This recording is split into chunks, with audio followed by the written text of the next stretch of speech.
नमस्कार, आज के समाचारों में आपका स्वागत करती हूँ। पेश हैं आज के मुख्य समाचार। बीते कुछ दिनों से श्री गुरु ग्रंथ साहिब जी के अग्नि भेंट होने पर आहत श्रोमणी कमेटी ने किया एक आदेश जारी।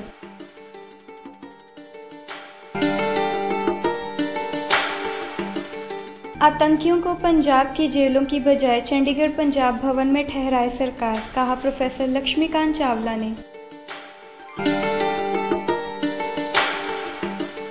मुंबई स्टाइल में डॉक्टर से मांगी 2.5 लाख रुपए की फिरौती, पुलिस ने दर्ज किया केस।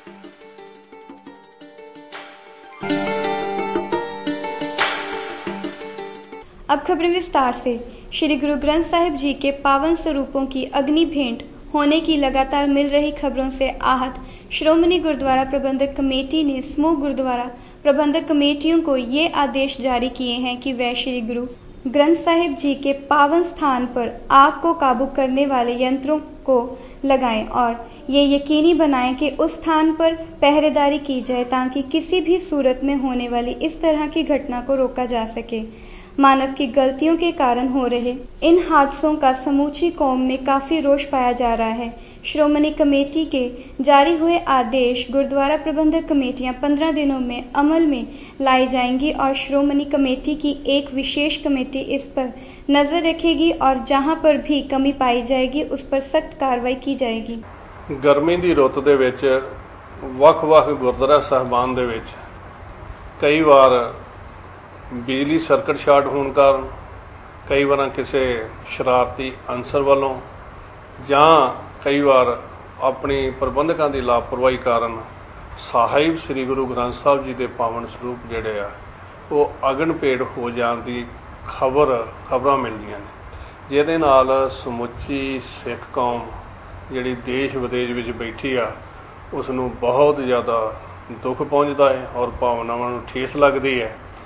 जिस दे नाल श्रोमणी गुरुद्वारा प्रबंधक कमेटी वालों जथेदार अवतार सिंह प्रधान श्रोमणी गुरुद्वारा प्रबंधक कमेटी ने उचेचे करके आदेश जारी किए हैं कि सारियां ही प्रबंधक कमेटियां आपो अपने गुरुद्वारा साहिबान दे विच अग बुझाऊ यंत्र जिहड़े ने वो लगाउण और नाल ही पूरी सुचेतता दे नाल हर गुरुद्वारे दे विच जिहड़ी आ वो पहरेदारी वंड के की जाए और पूरी साम संभाल जी सत्कार सहित साहिब श्री गुरु ग्रंथ साहिब जी दे की जाए।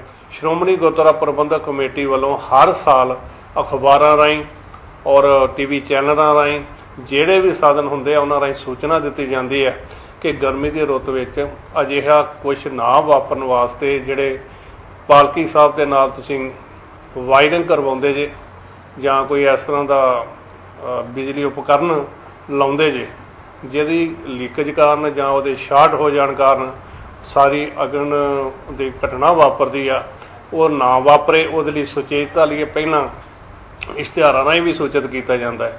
पर बड़ी दुख की गल है कि कमेटियां जिहड़ियां ने वो अपनी लापरवाही कारण ये लगातार दुखदाई भाणा जिहड़ा वापरिया है। हुण जथेदार श्री अकाल तख्त साहब वालों भी आदेश जारी होया है कि जिहड़ियां कमेटियां इन्हां कानूनां दा पालन नहीं करनगियां उन्हां विरुद्ध सख्ती नाल एक्शन लिया जाएगा, उन्हां विरुद्ध कार्रवाई होएगी। सो साडे वालों श्रोमणी गुरुद्वारा प्रबंधक कमेटी वालों सारे गुरु घरां दे प्रबंधकां नूं निमरता सहित बेनती है कि वो इन्हां कारणां वास सुचेतता नाल पहरा देण कि कोई भी अजिही घटना ना वापरे जिहदे नाल मुड़ के शर्मसारी और जां दुख का सानूं सामना करना पे। मैं ये भी बेनती करनी चाहुंदा है कि जिन्हां गुरु घरां दे विच अग बुझाऊ यंत्र जां पहरेदारी ना होई उस संबंध दे विच श्रोमणी गुरुद्वारा प्रबंधक कमेटी दे वल्लों सारियां गुरु घरां दे विच विशेष तौर पर टीमां भेजियां जाणगीआं जिहड़ियां सारा निरीखण करके आउणगीआं और उस निरीखण दौरान जिहड़ियां कमेटियां च ढिल मठ पाई गई उस विरुद्ध सख्त कार्रवाई होएगी। 15 दिन दे विच ये सारी कमेटियां जिहड़ियां अपना प्रबंध कर लैण। बटाला अमृतसर रोड पर बनाए गए टोल प्लाजा को लेकर चंडीगढ़ प्रेस एसोसिएशन एकता माझा पत्रकारों की तरफ से अलग अलग जत्थेबंदियों की तरफ से टोल प्लाजा के पास धरना प्रदर्शन किया गया। एसोसिएशन के प्रधान जसबीर सिंह चीमा की अध्यक्षता में पत्रकारों ने 5-6 घंटे लगातार टोल प्लाजा और सरकार के खिलाफ जमकर नारेबाजी की। तहसीलदार मजीठा को पत्रकारों की तरफ से ज्ञापन पत्र भी सौंपा गया।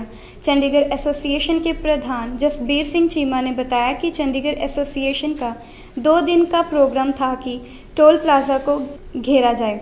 उन्होंने कहा कि हमारा मेन मकसद था कि पत्रकार भाईचारों को टोल प्लाजा फ्री करवाया जाए। आज तहसीलदार को मांग पत्र भी दिया गया है। साथ ही उन्होंने कहा कि हम ऐलान करते हैं कि अगर हमें टोल प्लाजा फ्री ना किए गए तो इस प्रदर्शन को और तेज किया जाएगा तथा इसकी जिम्मेवार सिर्फ और सिर्फ सरकार ही होगी। ਅੱਜ ਸਾਡਾ ਚੰਡੀਗੜ੍ਹ ਪੰਜਾਬ ਜਨਰਲ ਐਸੋਸੀਏਸ਼ਨ ਦਾ ਪ੍ਰੋਗਰਾਮ ਸੀ ਟੋਲ ਪਲਾਜ਼ਾ ਘੇਰਨ ਦਾ ਔਰ ਸਾਨੂੰ ਜੋ ਕੋਸ਼ਿਸ਼ ਦਿੱਤਾ ਵਾ ਸਰਕਾਰ ਨੇ ਦਿੱਤਾ ਅਸੀਂ ਉਹਦਾ ਧੰਨਵਾਦ ਕਰਦੇ ਹਾਂ। ਔਰ ਸਾਡਾ ਮੇਨ ਜਿਹੜਾ ਮਕਸਦ ਸੀ ਅੱਜ ਜਿਹੜੇ ਪੱਤਰਕਾਰ ਭਾਈਚਾਰਾ ਨੂੰ ਟੋਲ ਮਾਫ ਹੋਣਾ ਚਾਹੀਦਾ, ਇਹਦੇ ਵਿੱਚ ਅਸੀਂ ਮੰਗ ਪੱਤਰ ਦੇ ਦਿੱਤਾ ਔਰ ਨਾਲ ਅਸੀਂ ਐਲਾਨ ਕਰ ਦਿੱਤਾ ਵੀ ਜੇ ਸਾਡੇ ਟੋਲ ਮਾਫ ਹੋਏ ਤਾਂ ਅਸੀਂ 24 ਜੁਲਾਈ ਨੂੰ ਇੱਕ ਵੱਡਾ ਪ੍ਰੋਗਰਾਮ ਲਿਖਾਂਗੇ। ਉਹਦੇ ਜਿਹੜੇ ਸਿੱਟੇ ਨਿਕਲਣਗੇ ਵੀ ਸਰਕਾਰ ਤੇ ਫਿਰ ਟੋਲ ਪਲਾਜ਼ਾ ਇਹ ਜ਼ਿੰਮੇਵਾਰ। ਬਤੌਰ ਡਿਊਟੀ ਮੈਜਿਸਟ੍ਰੇਟ ਇਹ ਮੰਗ ਪੱਤਰ ਪੱਤਰਕਾਰ ਵੀਰਾਂ ਤੋਂ ਜਿਹੜਾ ਹੈ ਪ੍ਰਾਪਤ ਕੀਤਾ ਔਰ ਇਹ ਮੰਗ ਪੱਤਰ ਤੁਰੰਤ ਹੀ ਮਾਨਯੋਗ ਡੀ ਸਾਹਿਬ ਰਾਹੀਂ ਸਰਕਾਰ ਤੱਕ ਪਹੁੰਚਾ ਦਿੱਤਾ ਜਾਏਗਾ ਔਰ ਜੋ ਵੀ ਫੈਸਲਾ ਹੈ ਤੇ ਜੋ ਵੀ ਹੈ ਗੌਰਮੈਂਟ ਜਿਹੜੀ ਆ ਉਹਨੇ ਮੈਂ ਯਕੀਨ ਦਵਾਨਾ ਵੀ ਇਹ ਹੁਣੇ ਅਸੀਂ ਭਿਜਵਾ ਰਹੇ ਹਾਂ। ਅੱਜ ਜੋ ਇੱਥੇ ਆਪਣਾ ਟੋਲ ਪਲਾਜ਼ਾ ਦੇ ਉੱਤੇ ਚੰਡੀਗੜ੍ਹ ਪ੍ਰੈਸ ਐਸੋਸੀਏਸ਼ਨ ਏਕਤਾ ਪੱਤਰਕਾਰ ਐਸੋਸੀਏਸ਼ਨ ਵੱਲੋਂ ਜਿਹੜਾ ਸਾਂਝਾ ਇੱਥੇ ਆਪਾਂ ਟੋਲ ਪਲਾਜ਼ਾ ਨੂੰ ਫ੍ਰੀ ਕਰਾਉਣ ਵਾਸਤੇ ਇੱਕ ਸੰਘਰਸ਼ ਵਿੱਢਿਆ ਗਿਆ ਹੈ। ਮੈਂ ਉਸ ਵਿੱਚ ਆਪਣੀ ਏਕਤਾ ਪ੍ਰੈਸ ਐਸੋਸੀਏਸ਼ਨ ਵੱਲੋਂ ਇਹ ਕਹਿੰਦਾ ਹਾਂ ਕਿ ਜੇਕਰ ਸਰਕਾਰ ਨੇ ਸਾਡੀਆਂ ਇਹ ਮੰਗਾਂ ਨਾ ਮੰਨੀਆਂ, ਟੋਲ ਪਲਾਜ਼ਾ ਫ੍ਰੀ ਨਾ ਕੀਤਾ, ਪੱਤਰਕਾਰਾਂ ਨੂੰ ਬੱਸਾਂ ਵਿੱਚ ਸਫ਼ਰ ਫ੍ਰੀ ਨਾ ਦਿੱਤਾ ਤਾਂ ਅਸੀਂ ਸਭ ਤੋਂ ਪਹਿਲਾਂ ਭੁੱਖ ਹੜਤਾਲ ਜਿਹੜੀ ਆ ਤੇ ਬੈਠਣ ਲਈ ਮੈਂ ਤਿਆਰ ਹੋਵਾਂਗਾ। ਜੇਕਰ ਫਿਰ ਵੀ ਭੁੱਖ ਹੜਤਾਲ ਦੇ ਸਿਲਸਿਲੇ ਵਿੱਚ ਇਹ ਸਰਕਾਰ ਨੇ ਸਾਡੀ ਕੋਈ ਮੰਗ ਨਾ ਮੰਨੀ ਤਾਂ ਉਸ ਵਿੱਚ ਇੱਕ ਜਿਹੜਾ ਵਾ ਜਥਾ ਜਿਹੜਾ 5 ਜਣਿਆਂ ਦਾ ਉਹਦੇ ਵਿੱਚ ਸਭ ਤੋਂ ਪਹਿਲਾਂ मैं शामिल होकर आप मरण मरत पे बैठने तैयार होवांगे। हल्का उत्तरी के अधीन पड़ते ग्राम पंचायत दयाचंद नगर में सरपंच पवन कुमार हैप्पी की अध्यक्षता में एक प्रोग्राम करवाया गया, जिसमें कैबिनेट मंत्री श्री अनिल जोशी विशेष तौर पर उपस्थित हुए।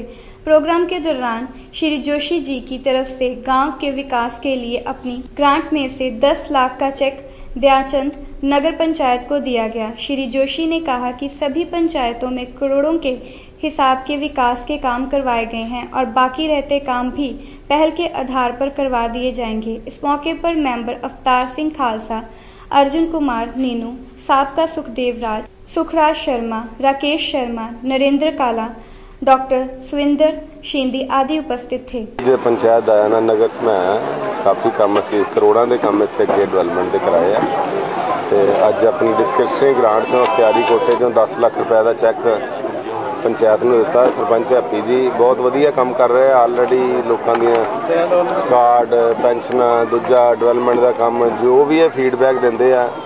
सुखदेव राज जी ब्लाक संमति मैंबर सारे ही साडे बीजेपी अकाली दल के जोड़े सारे मैंबर आ बहुत मेहनत कर रहे हैं। इत्थे बहुत बुरा हाल सी पहला इस पंचायत का, पर अज डिवेलपमेंट जी है 50-60% हो चुकी है क्योंकि बहुत वड्डे पिंड आ। सीवरेज भी नहीं, पहला कुछ भी नहीं सी, फिर सीवरेज पाया, सड़क बनाई, कंक्रीट दी गलियां बना रहे हैं, पानी का प्रबंध करना। कल भी मंत्री साहब रखड़ा साहब आ रहे हैं, उन्होंने भी ये कहा कि पानी का जोड़ा वा सारे पिंडां नूं पानी साफ पीने वाला जोड़ा वा प्रोवाइड कराउणगे। नाल टॉयलेट्स वास्ते जोड़ा गरीबां दी टॉयलेट्स वास्ते स्वच्छ भारत जो सेंटर की स्कीम है वो उन्होंने वो काम करना। कनैक्शन भी पानी के जोड़े घर घर तक असीं फ्री देने तो काम डिवेलपमेंट का जोड़ा 100% करने की जी वो मेरी इच्छा वा तो कोशिश करांगे 100% हो जाए। अज मंत्री साहब जी साडे पिंड दयाना नगर च आए ने ते साडे पिंड नूं डिवेलपमेंट वास्ते 10 लाख रुपये दिता। इस तो पहलां ते चलो कहण दी लोड़ नहीं, बड़े वारी कहा है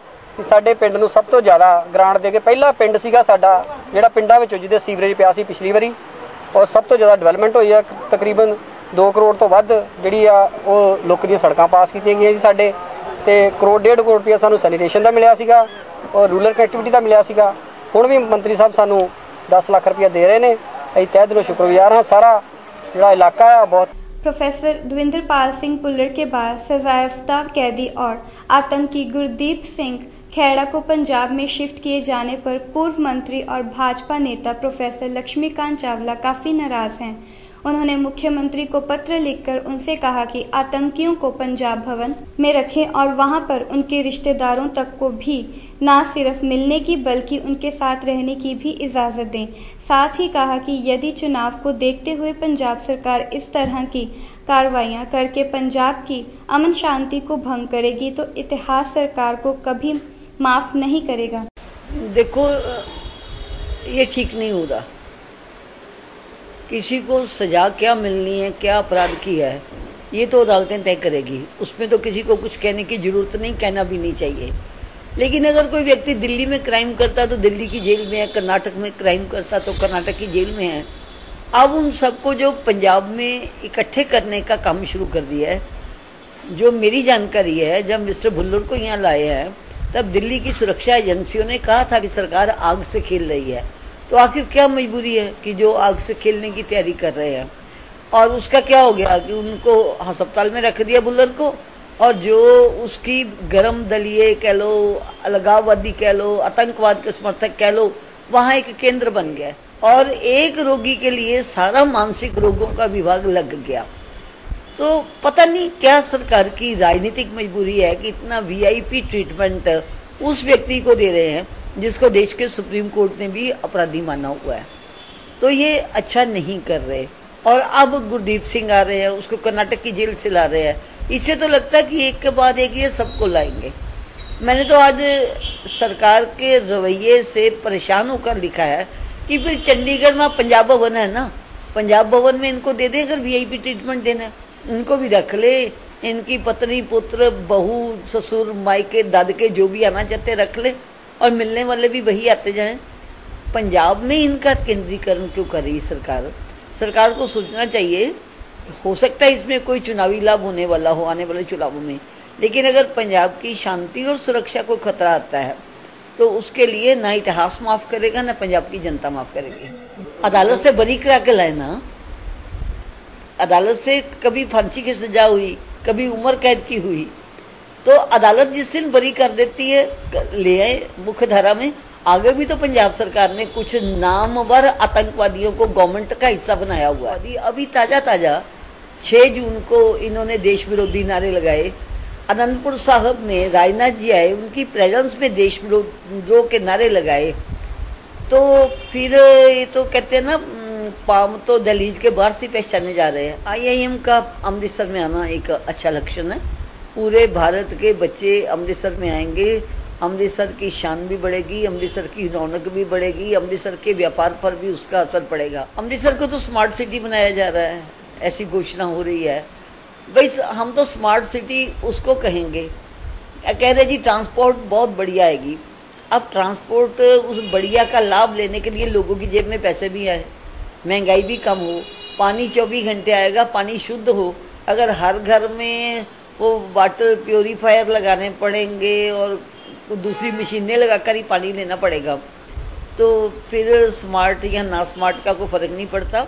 सरकार कोई ना कोई जैसे गुणवत्ता होगी, मोदी जी कह रहे हैं, वो तो गरीब को अमीर को, शहर से ये कोट रोड और माल रोड से दूर रहने वालों को और शहर में रहने वालों को, अमृतसर के पुराने शहर में रहने वालों को तोड़ फोड़ के नाम पर उजाड़ा नहीं जाएगा, लोगों को बसाया जाएगा।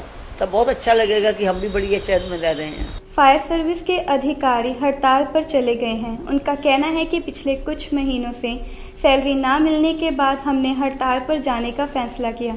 उन्होंने कहा कि जितनी देर तक हमें सैलरी नहीं मिलती उतनी देर तक हम अपनी हड़ताल निरंतर जारी रखेंगे और हमें बाकी की सैलरी टाइम पर मिलनी चाहिए। इस पर फायर सर्विस के अधिकारी प्रधान सुरेंद्र सिंह जानकारी देते हुए बताया कि हमारे साथ हमेशा ही अनगेली की जाती रही है और अगर बाकी मुलाजिमों को सैलरी समय पर मिल सकती है तो हमें क्यों नहीं। हमें करीब 2 महीनों से सैलरी नहीं मिल रही है, इसलिए हम सारे फायर सर्विस के अधिकारियों ने हड़ताल पर जाने का फैसला किया है। फायर ब्रिगेड जो विभाग है ना, इन्हों नगोलिया किया जा रहा। जो भी तनख्वाह मिलती है सारे तनख्वाह भुगता के फायर ब्रिगेड में मतरेई माल वाला सलूक किया जान रहा। इतने मुलाजमान की फीसा बच्चे तरन वालियां, इतने बच्चे मगर आउन रहे। अज वेखो कितनी तरीक हो गई है, पिछले महीने तनख्वाह 24 अगली तनख्वाह फिर बननी है, पर इन्होंने कोई अपने आप सानू तनख्वाह नहीं देंगे। जो भी रौला रप्पा पैंदा फिर तां दिंदे आ। ते बिल्कुल ਅੱਜ ਤੱਕ ਮਤਰੇਈ ਮਾਲ ਆ ਵਤੀਰਾ ਵਰਤਿਆ ਜਾਣ ਡਿਆ। ਅਸੀਂ ਚਾਹੁੰਦੇ ਹਾਂ ਵੀ ਸਾਨੂੰ ਵੀ ਦੂਜੇ ਸਟਾਫ ਦੇ ਨਾਲ ਟਾਈਮ ਟੂ ਟਾਈਮ ਤਨਖਾਹ ਦਿੱਤੀ ਜਾਵੇ, ਸਾਡੀਆਂ ਹੋਰ ਡਿਮਾਂਡਾਂ ਨਹੀਂ ਮੰਗੀਆਂ ਮੰਨੀਆਂ ਜਾਣ, ਤਾਂ ਜੋ ਐਮਰਜੈਂਸੀ ਸੇਵਾਵਾਂ ਨੂੰ ਵਧੀਆ ਤਰੀਕੇ ਨਾਲ ਆਪਾਂ ਨਿਭਾ ਸਕੀਏ। ਹੁਣੇ ਸਾਨੂੰ ਐਡੀਸ਼ਨਲ ਕਮਿਸ਼ਨਰ ਸਾਹਿਬ ਨੇ ਬੁਲਾਇਆ ਸੀ ਤੇ ਉਹਨਾਂ ਨੇ ਪੁੱਛਿਆ ਵੀ ਤਨਖਾਹ ਕਿਉਂ ਨਹੀਂ ਮਿਲੀ, ਤੇ ਉੱਥੋਂ ਜਵਾਬ ਹੋਇਆ ਵੀ ਉਹ ਜਿਹੜਾ DCF ਹੈ ਉਹ ਪੇਪਰ ਦੇਣ ਡਿਆ, ਉਹ ਕੱਲ੍ਹ ਨੂੰ ਆਊਗਾ। ਹੁਣ ਐਡੀਸ਼ਨਲ ਕਮਿਸ਼ਨਰ ਸਾਹਿਬ ਨੇ ਕੱਲ੍ਹ ਦਾ ਕਿਹਾ, ਕੱਲ੍ਹ ਸ਼ਾਮ ਤੱਕ ਮੈਂ ਤੁਹਾਨੂੰ ਤਨਖਾਹਾਂ ਦਾ ਚੈੱਕ ਦਵਾ ਕੇ ਤੇ ਤੁਹਾਡੀ ਤਸੱਲੀ ਕਰਾਵਾਂਗੇ। ਹਰ ਵਾਰੀ ਜਿਹੜਾ ਉੱਤੇ ਅਮਲਾ ਬੈਠਾ ਉਹ ਤਨਖਾਹਾਂ ਲੈ ਜਾਂਦੇ ਆ ਤੇ ਸਾਰਿਆਂ ਨੂੰ ਦਿੱਤੀਆਂ ਜਾਂਦੀਆਂ, ਫਾਇਰ ਬ੍ਰਿਗੇਡ ਨੂੰ ਫਿਰ ਉਹ ਬਾਕੀਆਂ ਦੇ ਨਾਲ ਰੱਖਿਆ ਜਾਂਦਾ ਪਛਾੜ ਕੇ। ਹਰ ਵਾਰੀ ਸਾਡੇ ਨਾਲ ਮਤਲਬ ਜਿਹੜਾ ਮਾਨ ਸਲੂਕ ਕੀਤਾ ਜਾ ਰਿਹਾ। ਅਸੀਂ ਮੰਗ ਕਰਦੇ ਹਾਂ ਵੀ ਜਿਸ ਤਰ੍ਹਾਂ ਦੂਜੀ ਕਾਰਪੋਰੇਸ਼ਨ ਨੂੰ ਸਾਰੇ ਮਹਿਕਮੇ ਨੂੰ ਤਨਖਾਹ ਮਿਲੀ ਹੈ, ਸਾਨੂੰ ਟਾਈਮ ਟੂ ਟਾਈਮ ਤਨਖਾਹ ਦਿੱਤੀ ਜਾਵੇ, ਕਿਉਂਕਿ ਐਮਰਜੈਂਸੀ ਵਿਭਾਗ ਸਭ ਤੋਂ ਵੱਧ ਡਿਊਟੀ ਕਰਦਾ, ਆਫ ਡਿਊਟੀ ਵੀ ਕਰਦਾ, ਜਦੋਂ ਸਾਰਾ ਪ੍ਰਸ਼ਾਸਨ ਸੁੱਤਾ ਹੁੰਦਾ ਇਹ ਉਦੋਂ ਡਿਊਟੀ ਕਰਦਾ।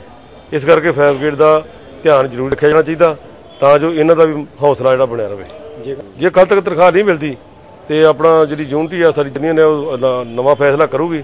ਇਹਨਾਂ ਨੇ ਫੈਸਲਾ ਕਰ ਲਿਆ ਵੀ ਅੱਗ ਤੇ ਜਾਵਾਂਗੇ ਤੇ ਕੋਈ VIP ਮੇਲਾ ਡਿਊਟੀ ਨਹੀਂ ਕਰਾਂਗੇ ਤੇ ਆਪਣੀ ਡਿਊਟੀ ਕਰਾਂਗੇ, ਆਪਣੀ ਡਿਊਟੀ ਤੋਂ ਵੱਧ ਡਿਊਟੀ ਨਹੀਂ ਕਰਾਂਗੇ। ਜਿੱਥੇ ਡਿਊਟੀ ਮੁੱਕ ਜੂ ਡਿਊਟੀ ਛੱਡ ਦਿਆਂਗੇ। ਅਸੀਂ ਸਾਡੀ ਕਾਰਪੋਰੇਸ਼ਨ ਨੂੰ ਚੇਤਾਵਨੀ ਵੀ ਆ कि साडा तनख्वाहां कातों रिलीज की जाए। कादिया में कांग्रेस प्रदेश प्रधान सरदार प्रताप सिंह बाजवा जी को तब बड़ा सदमा लगा जब उनकी मां बीबी गुरबचन कौर जी, जो कि 85 साल के थे, आज सुबह 12:30 बजे उनकी खाना खाते समय अचानक तबीयत खराब होने के चलते देहांत हो गया। जिक्रयोग है कि बीबी गुरबचन कौर जी स्वर्गवासी सरदार सतनाम सिंह बाजवा जी की धर्मपत्नी थी और उनके 3 बेटे तथा 2 बेटियां थी। बीबी गुरबचन कौर जी का अंतिम संस्कार कल सुबह 11 बजे कादिया में किया जाएगा।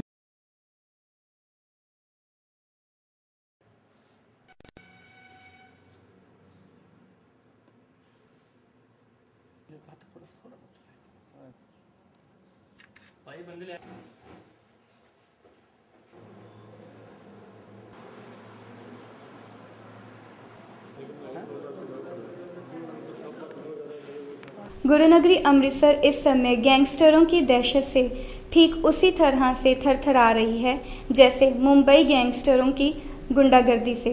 पंजाब और ख़ास तौर पर माझा इलाके में दहशत का पर्याय बने जसविंदर सिंह जग्गू के नाम पर किसी ने अमृतसर के नारंग हॉस्पिटल के मुखी डॉक्टर नारंग को फ़ोन करके 2.5 लाख रुपए की प्रोटेक्शन मनी की डिमांड की। पुलिस ने इस संबंध में केस दर्ज कर लिया है, लेकिन अभी तक ये पता नहीं चल पाया है कि जग्गू या उसके गिरोह के किसी सदस्य ने डॉक्टर को उक्त फ़ोन किया या किसी ने जग्गू के नाम का इस्तेमाल कर ऐसी हरकत की। वहीं पुलिस ने डॉक्टर नारंग की सुरक्षा में पुलिस कर्मियों की ड्यूटी लगा दी है, साथ ही केस दर्ज कर कार्रवाई की जा रही है। पुलिस अधिकारियों के मुताबिक जांच के बाद ही सच्चाई सामने आएगी। सवेरे 8:42 मैनू अनपछाते बंदे का फोन आया, जो कहने लगा कि मेरा बंदा आएगा, उन्होंने थोड़ी देर बाद ही मेरा सामान दे देना। मैं सोचा कोई मेडिसिन लेनी होगी, मैं कहा ठीक है इसी भेज देना, मैं दे देंगे। फ़ोन बंद कर दिता। 8:56 दोबारा फिर कॉल आई कि मैं तेरे को 2.5 लाख रुपये लेना है, मेरा बंदा आ रहा है, 2.5 लाख रुपये दे दो। मैं तेरा 2.5 लाख रुपये देना ही नहीं, मैं तेरा काहदा देना है। मैं थोड़ी देर सोचा, फिर सोचा मैं मैं तेरा 2.5 लाख नहीं देना, तेरे को गलत फ़ोन तू मैंने लाता है, होर किसी तू लेना मैं किसी को उत्थे फ़ोन कर।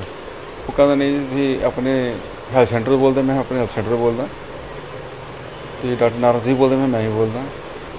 कहते तेरे को लेना 2.5 लाख रुपये, तुम 2.5 लाख रुपये लैके अजनाला बस स्टैंड पर आ जाओ। मैं तो उत्थे आ नहीं सकता। कहते जो तुम नहीं दोगे तो मैं तेरे हस्पताल कोई पैकेट रख जाऊँगा, कहते तुहानूं भुगतना पेगा। इस करके मैनू कोई पता नहीं किहड़ा बंदा किहड़ा नहीं। और फिर कहने मैं उन्होंने पूछा तू कौन बोलता, कहता मैं मेरा तो अखबार नाम नहीं पढ़ते, मैं नहीं, कहता मैं जग्गू बोलदा, कल की अखबार मेरा पेपर च मेरा नाम आया था, अज ही पाया हूँ चंगी तरह पढ़ ली, मेरा नाम जग्गू है। तो मतलब कि जो नहीं देगा तो तेन भुगतना पेगा। मैं डरदा फिर कंप्लेंट कर दी। मैं कोई बाई चांस कोई पैकेट रख गया तो मैंने नुकसान ना कोई हो, इस करके मैं कंप्लेंट करती है। मैं चाहना कि मतलब कि जो बंदा कोई असली जग्गू है या नकली जग्गू है उसकी पहचान की जाए। नंबर मैं देता है, जो नंबर तो फोन आएगा टाइम दसता है।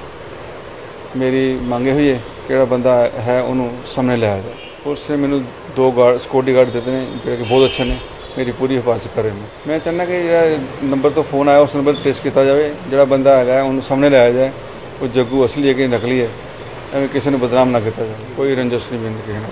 ਇਹ ਜੀ 20 ਜੂਨ ਨੂੰ ਸਾਨੂੰ ਅੰਨਾ ਨਾਰੰਗ ਜਿਹੜੇ ਡਾਕਟਰ ਨਾਰੰਗ ਦੇ ਵਾਈਫ ਨੇ ਉਹਨਾਂ ਵੱਲੋਂ 181 ਤੇ ਕੰਪਲੇਂਟ ਕੀਤੀ ਸੀਗੀ ਕਿ ਉਹਨਾਂ ਦਾ ਅਰੈਸਟ ਕੀਤਾ ਗਿਆ ਤੇ ਪੈਸੇ ਡਿਮਾਂਡ ਕੀਤੀ। ਇਹ ਜੀ ਫੋਨ ਕਰਨ ਵਾਲਾ ਆਪਣੇ ਆਪ ਨੂੰ ਜੱਗੂ ਕਹਿੰਦਾ ਸੀਗਾ, ਭਗਵਾਨਪੁਰ ਵਾਲਾ ਜੱਗੂ, ਤੇ 2.5 ਲੱਖ ਰੁਪਏ ਡਿਮਾਂਡ ਕਰ ਰਿਹਾ ਸੀ ਡਾਕਟਰ ਸਾਹਿਬ ਤੋਂ। ਅਸੀਂ ਜੀ ਉੱਥੇ ਡਾਕਟਰ ਨਾਰੰਗ ਉਹਨਾਂ ਦੇ ਹਸਪੀਟਲ ਦੇ ਬਾਹਰ ਆਪਣਾ PCR ਵਗੈਰਾ ਲਗਾਤਾ ਹੈ ਤੇ ਉਹਨਾਂ ਨੂੰ ਪਰਸਨਲ ਵੀ ਸਿਕਿਉਰਿਟੀ ਵਾਸਤੇ ਤੇ ਆਪਣੇ ਨੰਬਰ ਵੀ ਦਿੱਤੇ ਆ ਤੇ ਜਿਹੜਾ ਨੰਬਰ ਤੋਂ ਕਾਲ ਕੀਤੀ ਸੀ ਉਹ ਕਾਲ ਨੂੰ ਨੰਬਰ ਨੂੰ ਟ੍ਰੇਸ ਕਰਨ ਦੀ ਕੋਸ਼ਿਸ਼ ਕੀਤੀ, ਜਿਹੜਾ ਕਿ ਕਟਰਾ ਖਜ਼ਾਨਾ ਗੇਟ ਦੇ ਵਿੱਚ ਇਨਸਾਈਡ ਨਵੀਨ ਆਡੀਓ ਨਾਂ ਦੇ ਦੁਕਾਨ ਚੱਲਦੀ, ਉੱਥੋਂ ਦਾ ਐਡਰੈਸ ਸੀਗਾ ਜੋ ਕਿ ਫੇਕ ID ਤੇ ਲਿਆ ਹੋਇਆ ਸੀ। ਅਸੀਂ ਸਾਈਬਰ ਕ੍ਰਾਈਮ 'ਚ ਲਿਖ ਕੇ ਭੇਜਿਆ ਜੀ, जो भी ਵੱਧ ਤੋਂ ਵੱਧ ਨੰਬਰ ट्रेस करने की कोशिश करेंगे। पहला तो कॉल कितों आई है। अमृतसर में कुछ अज्ञात लुटेरों ने सीमावर्ती ख्याला कला गांव स्थित पंजाब एंड सिंध बैंक के ATM को तोड़कर नकदी लूटने की कोशिश की। इस दौरान लुटेरों ने पूरी ATM मशीन को तोड़ दिया, लेकिन वह ATM के कैश बॉक्स को नहीं तोड़ पाए। हालांकि ATM मशीन में सिर्फ 15,000 रुपए ही थे। इस संबंध में बैंक के मैनेजर अवतार सिंह ने बताया कि उन्हें सुबह के मुलाजिम जसबीर सिंह ने इस घटना के बारे में सूचना दी थी। वहीं लोपो के पुलिस ने इस संबंध में केस दर्ज कर आगे की कार्रवाई शुरू कर दी है। इंस्पैक्टर परमजीत SHO लोपो के ख्याला कला ब्रांच है साडी सुटे पंजाब ने सिंध बैंक दी। इतना दरमियानी रात कोई अणपछाते बंदे शटर तोड़ की कोशिश की है जो कामयाब नहीं हो सके। वो लाइट बंदा लाइट आने ते ही क्लीयर होएगा, लाइट के नाल ही इन्हां दा अटैचमेंट है। नहीं पैसे पूसे वगैरह कोई नहीं गया। 15,000 कल सी इन्हां दा विच, बट वो भी खुलने पता लगेगा पैसा नहीं हो गया। मैं जी अपना Avtar Singh, manager Punjab and Sind bank Khiala Kalan Amritsar. बेनती है कि जदों असी अज सवेरे साडे PN सरदार जसबीर सिंह ने शटर खोलिया ATM का, तो जो उसको पता लगा शटर खोलन लिए आया, लेकिन शटर पहला ही खुला पिया सी, तो फिर उसने सानू इनफॉर्म किया। तो जो असी अपने स्टाफ के नाल उस वेले असी इत्थे पहुँचे, तो जो असी देखा भी साडे जिहड़ा ATM की मशीन सी वो टुटी पई सी, लेकिन चैक करन ते पता लगा भी कैश का नुकसान नहीं होया। तो असी उस वेले पुलिस नूं जिहड़ी सी इतला दे दी। पुलिस मौके ते आई, उन्होंने भी सारा बयाना किया तो देखा, तो जदों उन्हां दे नाल असी अंदर चैक किया तो सानू मशीन जिहड़ी सी कैश वाला बक्सा सेफ सी, वो उन्हां कोलों नहीं खुल सकिया, तो ना ही मतलब जिहड़ा सी साडे कैश का कोई नुकसान। पुलिस ने सानू FIR लिखाउण वास्ते कहा, तो उन्होंने फोटो वगैरह लईआं ने, तो अपनी पूरी रिपोर्ट कानूनी कार्रवाई करने वास्ते बनती जी हैगी है असी उन्होंने दस्सिया। ATM दे विच कोई 15,000 रुपया हैगा सी। एक बार फिर नजर डालते हैं आज के मुख्य समाचारों पर। बीते कुछ दिनों से श्री गुरु ग्रंथ साहिब जी के अग्नि भेंट होने पर आहत श्रोमणी कमेटी ने किया एक आदेश जारी।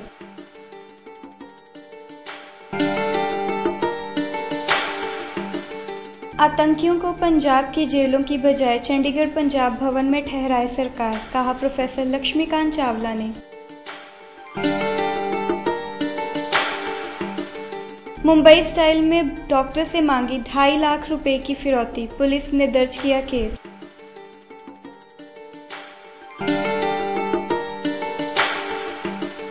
इसी के साथ आज के समाचार समाप्त होते हैं। कल मिलेंगे कुछ ताज़ा तरीन खबरों के साथ, तब तक के लिए दीजिए इजाज़त।